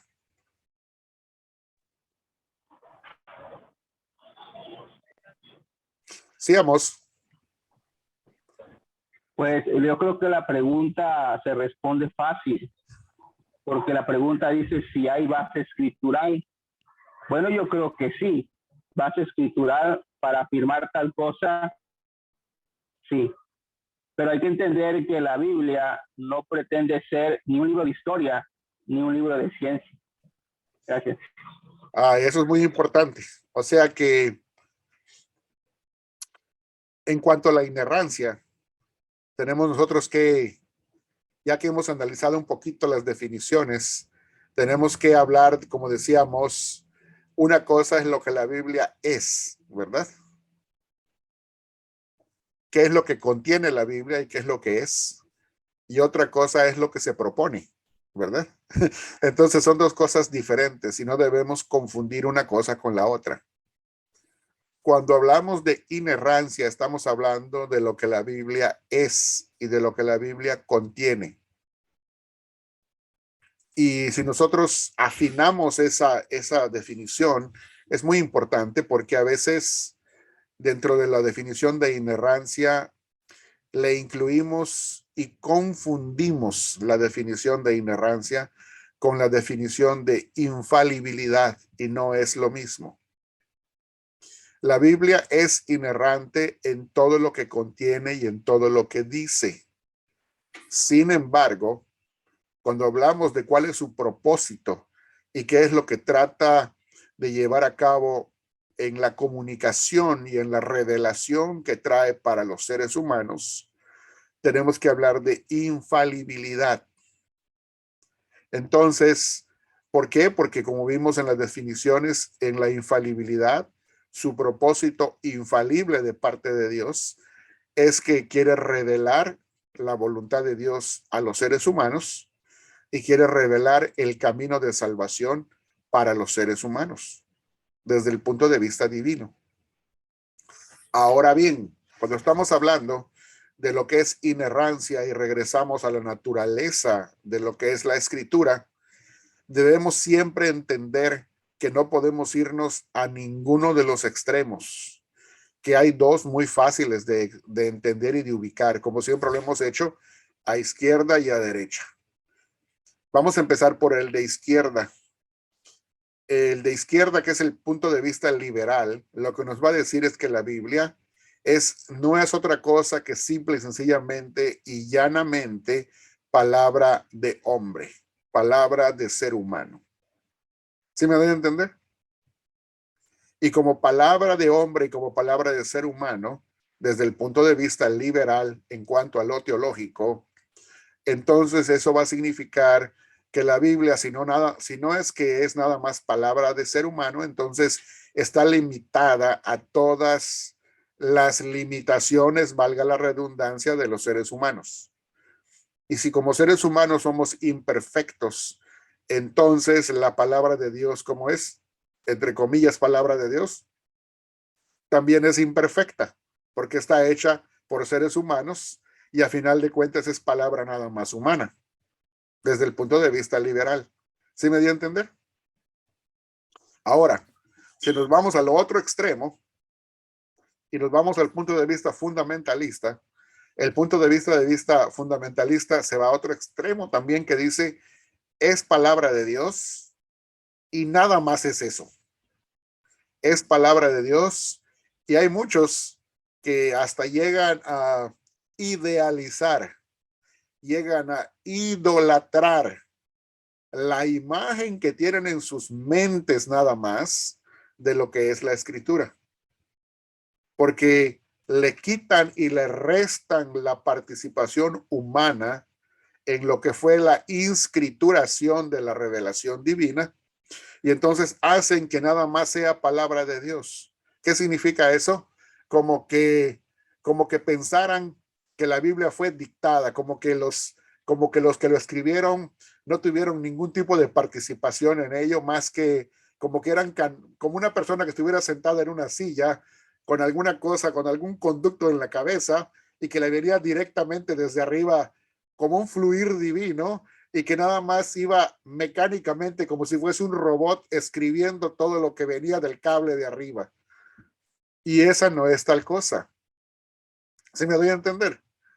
No es un dictado mecánico. El que tenga esa idea tiene una idea muy equivocada de cómo se escribió la Biblia, ni de lo que la Biblia es, ¿verdad? Pero hay gente que piensa casi de esa manera y llega a llegar hasta el punto de confundir la palabra de Dios con el libro y con la tinta de la escritura, ¿verdad? Entonces, pero debemos entender el proceso primero para poder conocer lo que es la escritura. Entonces, la escritura no es nada más un libro que nos cayó del cielo y que ya venía con papel de arroz, canto dorado, con la cinta separadora en medio y en versión Reina Valera 60, ¿verdad? Eso no es la escritura, ¿verdad? Y eso no significa que yo esté atacando la versión Valera 60, eso es un ejemplo. Así fuera la Dios habla hoy, así fuera la nueva versión internacional, la versión que fuera. Si el concepto mecánico que tenemos es ese, no importa cuál sea el nombre de la versión, estamos equivocados en el concepto. ¿Sí me doy a entender? Debemos siempre entender que la Biblia es palabra de Dios en palabras de hombres. Amén. Palabras de Dios en lenguaje humano. Palabra de Dios. En palabras de hombres, o sea, de seres humanos. Cuando digo de hombres, no me estoy refiriendo a varones, ¿no? Sino que no me estoy refiriendo al género sexual de quien lo escribió, sino por hombre, por ser humano, la forma clásica de hablarlo, ¿verdad? Entonces, palabra de Dios en palabras de seres humanos. Ahora, la misma definición que leíamos, veíamos que el Espíritu Santo guió divinamente a los autores humanos en lo que era el plasmar de los conceptos, pero vemos que se preservaba y utilizó el Espíritu Santo los propios estilos de cada autor, la propia escogencia gramatical de cada autor y el conocimiento gramatical de cada autor, y al mismo tiempo veíamos en la escogencia de las palabras, ¿verdad? Entonces, tenemos que darnos cuenta de que, por ejemplo, si abriéramos un libro y lo comparáramos con otro de la misma escritura, nos vamos a dar cuenta de que el estilo de un autor no es el mismo estilo que de otro autor. Pues vamos a un ejemplo, con solamente comparar el libro de Proverbios, si lo comparamos con el libro de Apocalipsis, nos vamos a dar inmediatamente cuenta, o vamos a notar inmediatamente de que son dos estilos muy diferentes. ¿Sí me doy a entender? Amén. ¿Por qué? Porque son dos tipos de literatura muy diferentes que buscan llevar a cabo un propósito en la revelación de Dios al ser humano de una manera muy diferente. Amén. Pero ambos comunican, ambos traen un mensaje divino para nosotros. Entonces, en este proceso no debemos ni de idolatrar el libro, porque eso ya sería una bibliolatría, ¿verdad? Y hay gente que cae en eso, en casi quitarle la participación humana al proceso de transmisión bíblica. Entonces, se vuelve una bibliolatría, ¿verdad? Y hay otra gente que le quita toda influencia divina a lo que es la Biblia y hace que sea meramente un libro humano y lleno de errores y de contradicciones y totalmente fuera de la realidad histórica, sino que más que todo viene a ser como una novela ficticia en todo su apogeo, ¿verdad? Entonces, tenemos que hallar un balance entre medio, porque cualquiera de esos dos extremos es equivocado, ¿verdad? Entonces, recordemos que inerrancia es lo que es la Biblia y qué es lo que contiene la Biblia en cuanto a escritura.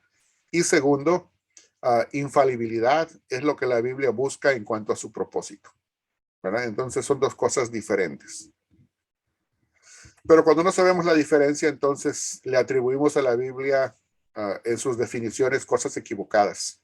Y a veces le hacemos preguntas equivocadas a la Biblia, ¿verdad? Es como, por ejemplo, que la Biblia fuera cuadrada. Un ejemplo, o pongámoslo al revés. Es como, pensemos en esto, cuando a veces venimos como personas del siglo XXI en el que vivimos y le hacemos preguntas a la Biblia, desde el ámbito científico e histórico, como lo conocemos hoy día. Pero si la Biblia fuera un círculo, e imaginen ustedes que llegáramos frente al círculo de la Biblia y le preguntáramos a la Biblia, Biblia, dime cuántos lados tienes. ¿Qué piensan ustedes que la Biblia nos va a responder? Ninguno. O nos responde ninguno o no nos responde nada. Nada. Porque no le hemos hecho una pregunta que pueda responder. ¿Sí me doy a entender?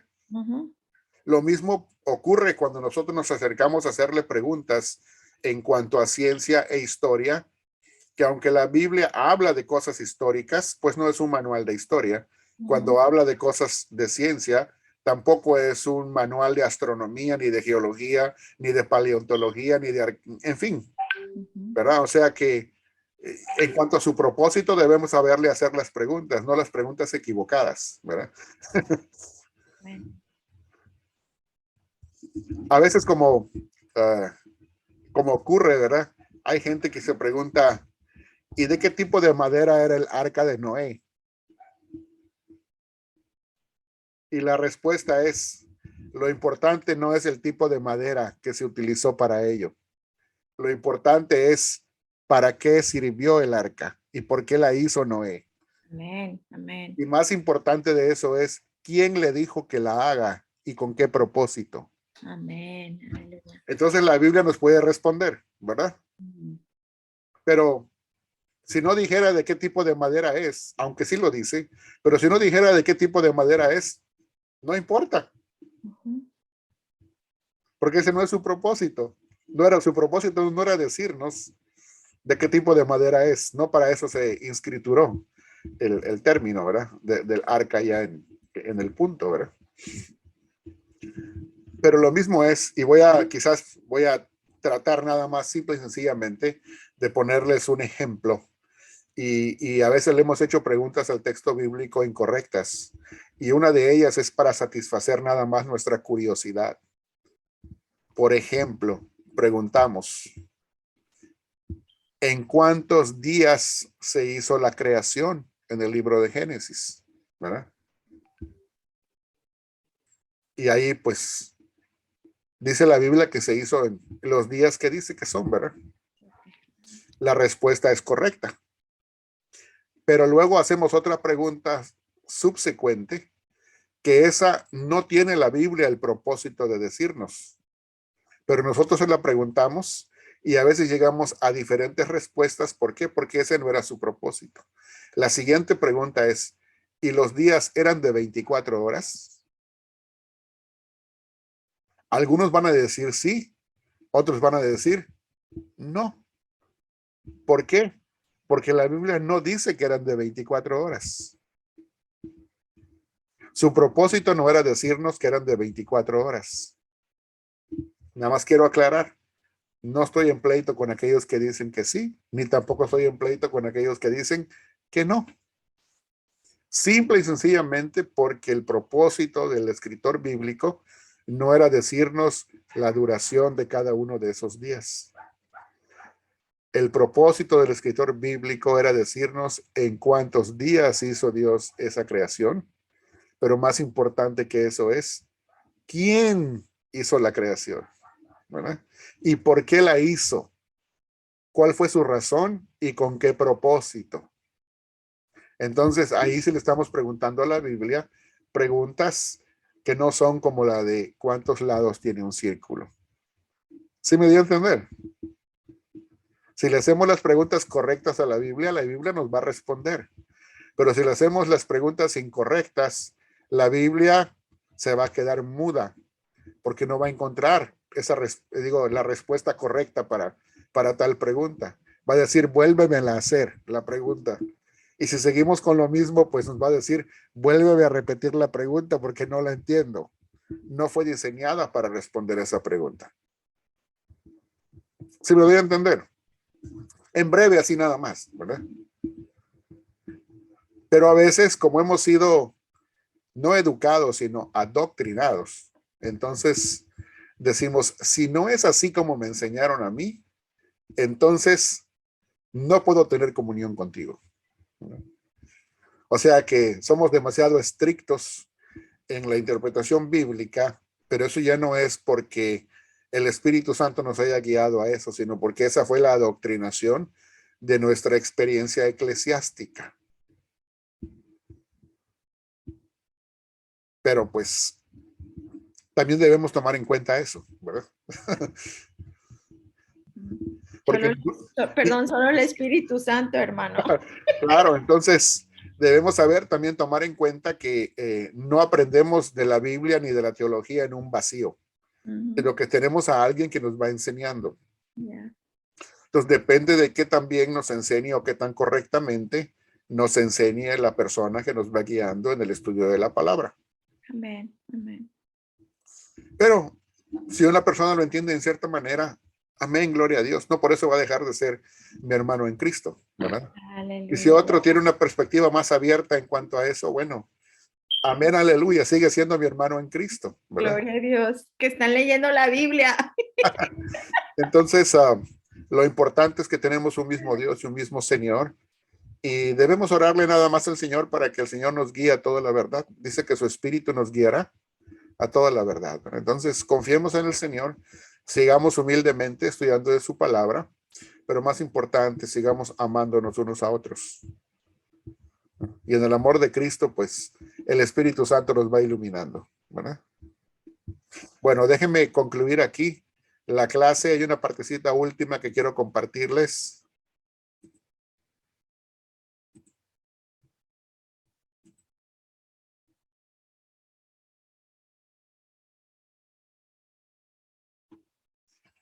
Voy a hacerles llegar por email y también voy a subir a la página de Facebook de nuestro lugar de estudio, de nuestra página Casa de Estudio Reino de Dios, la Declaración de Chicago sobre la inerrancia bíblica que fue escrita por 300 teólogos y expertos en 1978 y la tenemos en castellano. Vale la pena leerla porque trae una explicación bien detallada de lo que es la inerrancia, para que ustedes puedan entender en detalle, casi se me hace muy difícil que tenga alguna pregunta que no responda porque es muy completa, aunque no es tan extensa, pero toca los puntos de una manera tan certera y precisa que es muy difícil que no haya, que haya punto que se le escape y que usted tenga preguntas sobre ello. Sin embargo, si la llega a tener alguna pregunta, pues estamos aquí para recibirla y poderle ayudar si necesita una respuesta. Pero confío en que la misma declaración pueda darle la respuesta que necesita, si es que tiene alguna pregunta.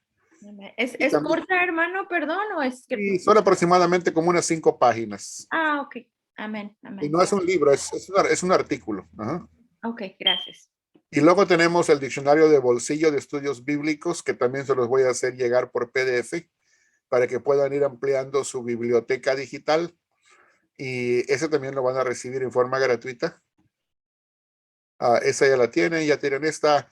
Y una buena nueva que tenemos es que ya puede descargar todos los estudios que tenemos desde el primero casi hasta el último. Ya están puestos en la página de audio y pueden bajarlos si lo quieren escuchar en forma de audio como podcast.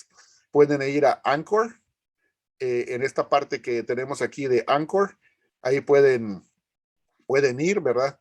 Y también en Spotify pueden ver la parte de Spotify y ahí pueden encontrar lo que es todos los audios y escucharlo por audio si no quieren verlo en video. Hay algunas personas que les gusta tenerlo en audio y pueden utilizarlo cuando estén haciendo diferentes actividades físicas sin necesidad de poner atención a una pantalla. Así que ya tenemos los audios listos para ser descargados y ahí tienen ustedes lo que es las páginas, ¿verdad? Y ahí pueden encontrar conforme yo ponga en PDF lo que es el PowerPoint, las láminas, van a ustedes poder ver también dónde están y poderlas bajar. Y nada más déjenme mostrarles de manera rápida. Vamos a ver si me da el link para ir ahí. No quiso dármelo. Creo que ahí viene. Ahí está. Este es el Spotify donde van a encontrar la página, ¿verdad? Acá van a encontrar la página, los episodios que ya están hasta el número 61. Desde el número 1 hasta el 61. Ya pueden llegar ahí y mirar todos los audios. Y también aquí en Anchor, déjenme ver si nos lleva a Anchor. Ahí está. Y van a encontrar lo mismo. Esta es otra plataforma de audio.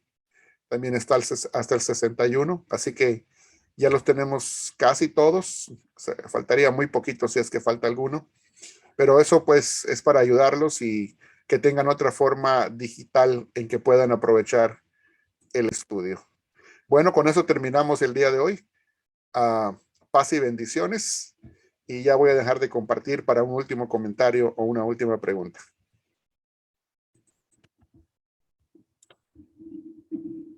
Bueno, mis hermanos, no sé si tengan algún último comentario o pregunta. ¿Pueden abrir su micrófono? Abra su micrófono, hermano Gil. A ver, adelante. Sí. Ahora sí.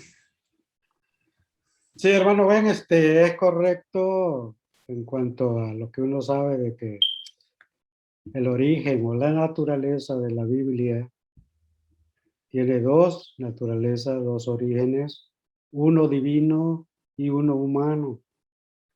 Dentro del humano, pues, hombres inspirados por el Espíritu Santo, pues fueron escogidos para escribir la palabra de Dios a manera de su cultura y a manera de cómo veían las cosas antes. Claro. Y bueno, yo pienso de que siempre yo lo he dicho así y lo he enseñado así también. Lo quiero renovar pues los conocimientos, no vaya a caer yo en algo obsoleto, ¿no? Hasta hoy, pero por eso le preguntaba si es correcto. Amén. Sí, o sea, estamos de acuerdo en que tiene ambas naturalezas. Uh-huh. Y cada una debemos explicarla y enfatizarla en su forma, enfocarla en forma adecuada, ¿verdad? No Sí. debemos absolutizar la Biblia ni deificándola. en el sentido de que llegamos a una bibliolatría, que es la idolatría del libro, ¿verdad?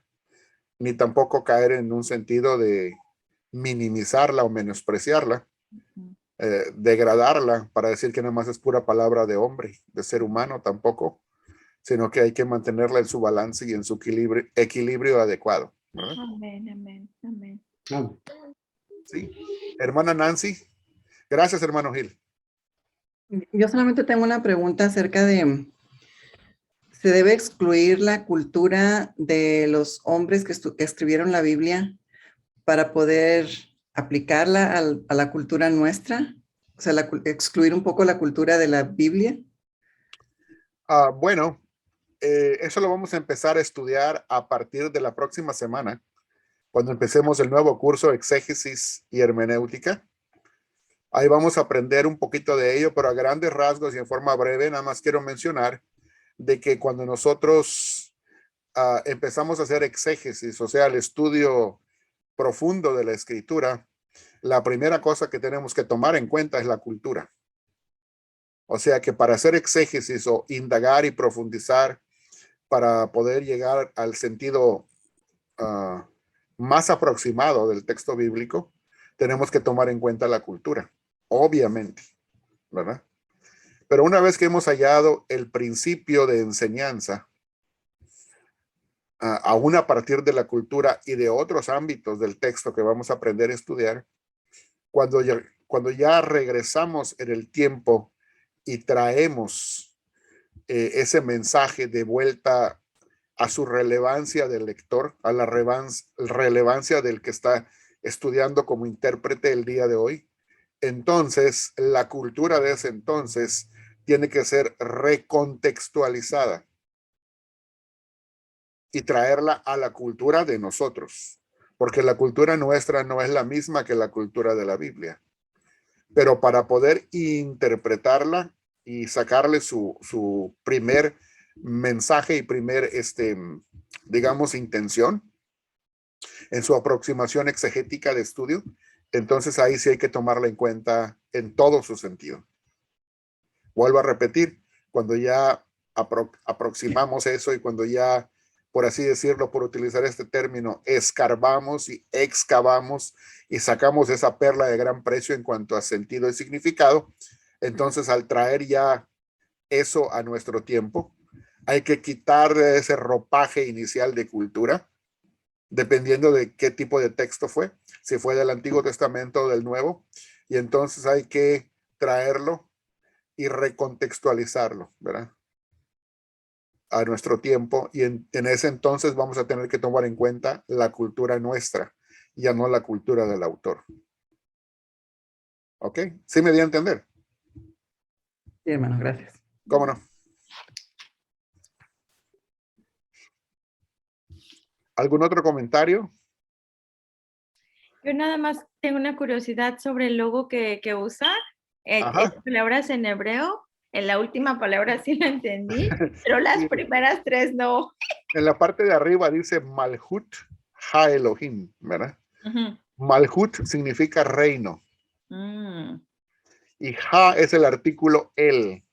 Elohim. Es como decir reino de el Dios, porque así es la gramática en hebreo, ¿verdad? Okay. Pero ya cuando se traduce es reino de Dios. Okay. Es exactamente lo mismo, pero en castellano está en la parte de abajo, ¿verdad? Y las de arriba, hermano, Bet Midrash significa exactamente lo mismo que dice abajo. Bet es casa y Midrash es estudio, casa de estudio. Mire. Por eso el canal se llama Casa de Estudio Reino de Dios. Gracias por la aclaración. Gracias. Bet Midrash Malhut Ha Elohim. Amén. Amén. Gracias. En un día de estos vamos a buscar su equivalencia en griego también para que suene como del Nuevo Testamento, ¿verdad? Latín también, ¿por qué no? En cualquier otro idioma, no hay ningún problema. Ajá. Gracias, hermano. Gracias por su tiempo. Claro que sí. Bueno, si hay alguna otra pregunta o comentario final. Casi nos echamos 2 horas, ¿no?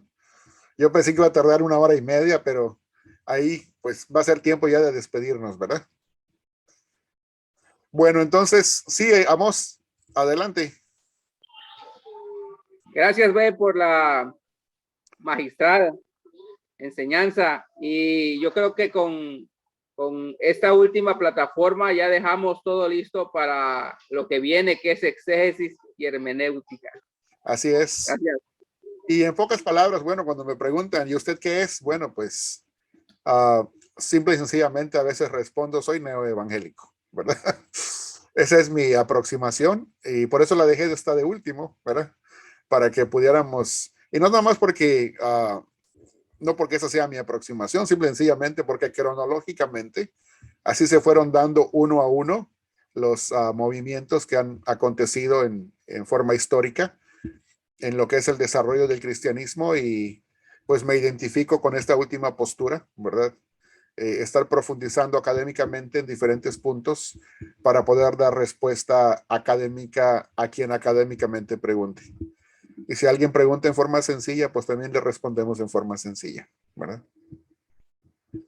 Ok, entonces, pero definitivamente no tengo una postura liberal ni neoliberal, ¿verdad? Ni tampoco neoortodoxa. Y para los que ya saben qué significa eso, bueno, pues ya saben por qué, ¿verdad? Entonces, y si no está muy claro qué significan esos términos, les invito a que nada más repasen los videos de este curso, ¿verdad? Del segundo curso, y ustedes van a empezar a ver en cada uno de los videos, clase por clase, qué significa cada uno de esos términos, qué abarca cada plataforma teológica y qué no abarca, y creo que lo explicamos en cierta manera en detalle, ¿verdad? Bueno, mis hermanos y hermanas, me despido.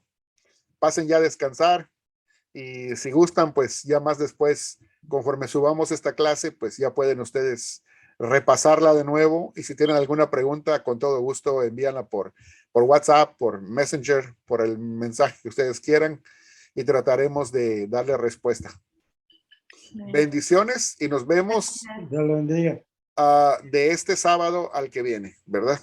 Ya el primer sábado de abril, el día 16 empezamos. Okay. 16 de abril empezamos con exégesis y hermenéutica y de antemano los invito que esto se va a poner bueno, ¿verdad? A las 10 de la mañana, ¿verdad, hermano? A las 10 de la mañana, el 16 de abril empezamos. Sí. Perfecto, muchas gracias. Bendiciones. Buenas noches, Dios les bendiga. hermano. Nos vemos, Dios les bendiga. Buenas noches a todos, bendiciones.